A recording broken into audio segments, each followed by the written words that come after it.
no combination of words I could put on the back of a postcard. No song that I could sing, but I can try for your heart. And our dreams, and they are made out of real things, like a shoebox of photographs with sepia tone loving. Bonjour et bienvenue à la série Les 101 trucs du ski, la seule série qui réunit plusieurs aspects principaux du ski, lesquels on en fera quelques vidéos. Alors aujourd'hui, pour notre dernier épisode de la série, vous allez voir les techniques de base de ski. Donc puisque nous sommes déjà bien habillés, bien au chaud, nous sommes en sécurité avec notre casque aux lunettes, nous avons nos skis pour bien performer. Alors allons maintenant en ski et allons apprendre à faire du ski. Nous sommes maintenant arrivés au sommet, il est temps d'aller faire du ski, mais pas tout à fait. Il faut juste apprendre quelques petites règles du code de conduite en montagne avant d'aller sur les pistes. D'abord, la règle la plus importante, c'est toujours laisser la priorité aux autres devant vous. Donc si quelqu'un est plus lent devant vous, fait des virages plus larges ou a un petit peu de misère devant vous, alors il est très important de ralentir la cadence, laissez-les aller, laissez-les prendre leur temps. Vous pouvez dépasser, mais assurez-vous d'avoir une grande distance entre vous et le skieur qui est plus lent avant de le dépasser pour faire un dépassement sécuritaire. Une autre règle très importante est de toujours céder le passage lors des jonctions de pistes. Donc si deux pistes se croisent, il est très important de regarder derrière vous, regarder si d'autres personnes arrivent et leur céder la place. Ou sinon, vous pouvez quand même aller les deux en même temps, mais assurez-vous d'avoir une assez grande distance entre les deux skieurs pour éviter les collisions.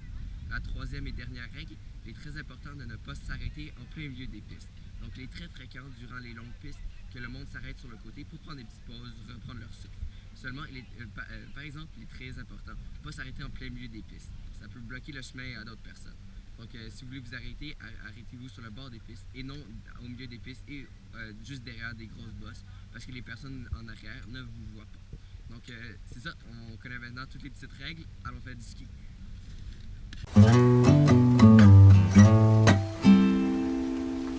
On va skier, let's go! Ben non, pas tout de suite. Avant de commencer un sport, il faut toujours s'habituer à l'équipement. Donc, pour s'habituer à des skis, l'affaire la plus simple à faire, c'est marcher. Donc, pour avoir une sensation de la longueur, le poids des skis. Donc, quand vous serez sur les pistes, vous allez voir, il y aura des moments qu'il faudra marcher. Donc, en premier, quand vous êtes débutant, juste marcher un petit peu pour apprendre comment les skis fonctionnent.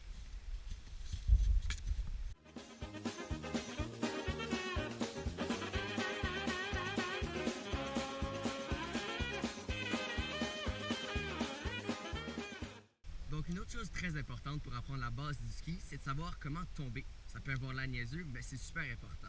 Même les skieurs les plus expérimentés tombent très souvent et c'est quand même assez difficile de se relever dans certaines circonstances. Donc quand on tombe, il est très important de mettre les skis en parallèle à la piste, donc vers le bas de la piste. Assurez-vous d'avoir un bon point d'appui pour pouvoir vous relever et ensuite poussez avec vos mains ou vos épaules pour vous relever. Si jamais vous n'êtes pas capable de vous lever avec vos propres bras, il y a d'autres techniques. Donc, comme par exemple ici, vous pouvez décupler vos skis, un ou deux de vos skis avec vos mains. Donc, appuyez sur la déclenche derrière la botte et ce sera bien facile de vous relever par la suite et ensuite remettre les skis en place.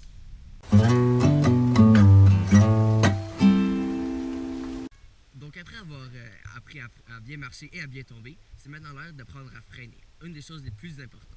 Donc, la technique de base s'appelle le chasse-neige, plus reconnu sous le nom de grand V, point de pizza, point de tarte, plusieurs noms, mais donc c'est assez simple. Donc il suffit de la pointe de vos skis ensemble, écarter la derrière de vos skis, ça va créer une grande résistance qui va vous faire arrêter. Simplement s'assurer de ne pas croiser les skis, ça pourrait vous faire tomber, et aussi s'assurer d'avoir les genoux bien pliés pour une position sportive pour absorber tout ça. Allons essayer.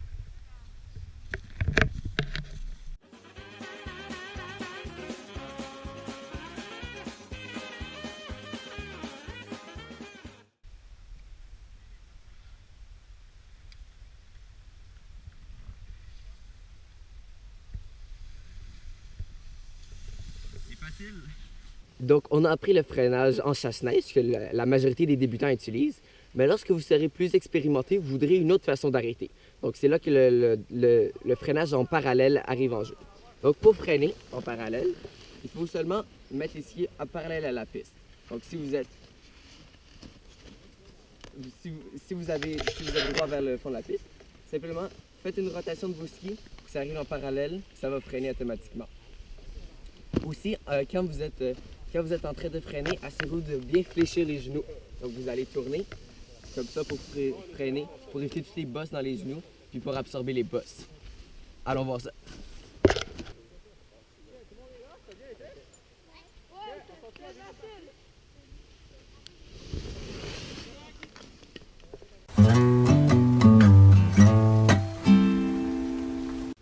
Donc la plupart du temps qu'on fait du ski, on fait des virages. Donc il est très important de maîtriser le virage.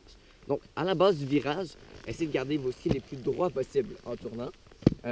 Fléchissez les genoux pour avoir une position bien sportive. Avec vos paules, gardez vos paules sur le côté. Ensuite, pour tourner, pointez les orteils vers le côté de la piste où est-ce que vous voulez tourner. Ensuite, tournez légèrement les skis. Vous allez voir, le reste se fait tout seul. C'est assez simple. Lors du virage, il est vraiment important de garder la majorité du poids de votre corps sur le ski extérieur.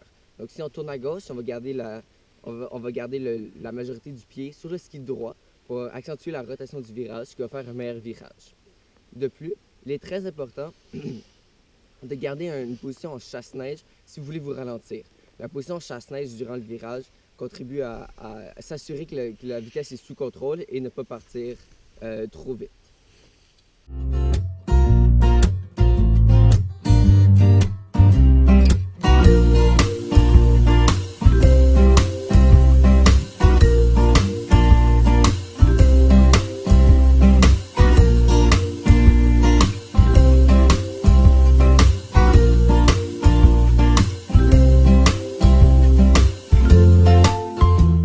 Une bonne pratique pour améliorer son équilibre et le fait qu'on faut mettre le plus de poids possible sur le ski extérieur, c'est d'aller toucher sa botte quand on tourne. Donc on touche sa botte extérieure quand on fait le virage, ça va nous permettre de mettre beaucoup de poids sur la botte et pratiquer notre équilibre.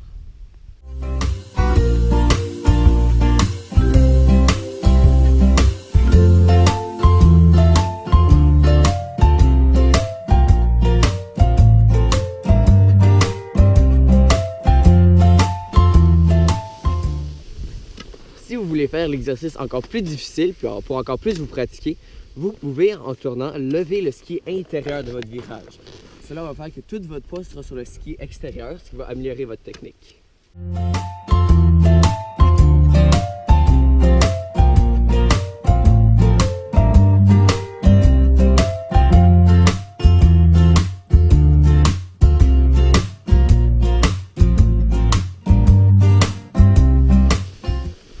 Encore une fois, c'est facile.